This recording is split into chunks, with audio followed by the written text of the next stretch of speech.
এবার সকলের সামনে কুসুমকে ভালোবাসার কথা বলে ফেলল ঈশান। কুসুম ধারাবাহিকের সকল পর্বের আপডেটগুলো জানতে হলে আমাদের ফেসবুক পেজটি ফলো দিয়ে আমাদের সাথেই থাকবেন।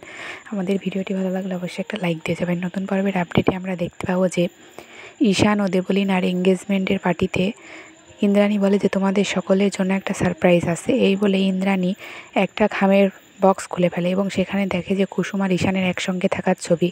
এটা দেখে ইন্দ্রাণী কুসুমের উপরে খুব রেগে যায়। এটা মীনাক্ষীর কাজ। মীনাক্ষী সুযোগ বুঝে ইভেন্টের দিন কুসুম এবং ঈশানের কাছাকাছি হওয়া ছবি তুলে নিয়েছিল এবং সুযোগ বুঝে আজকে সেই ছবিটা সকলের সামনে দেখিয়ে দিল যাতে কুসুমকে ইন্দ্রাণী চোখে খারাপ করা যায়।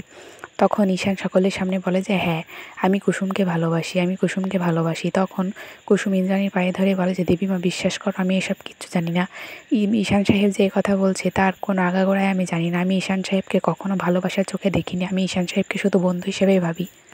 তখন ইন্দ্রাণী ঈশানের দিকে তাকিয়ে অবাক হয়ে যায়। তো বন্ধুরা, পরবর্তীতে কী ঘটছিল সে জানতে হলে আমাদের ফেসবুক পেজটি ফলো দিয়ে আমাদের সাথে থাকবেন। ভিডিওটি ভালো লাগলে অবশ্যই একটা লাইক দিবেন। ভিডিওটি দেখার জন্য আপনাদের সকলকে ধন্যবাদ।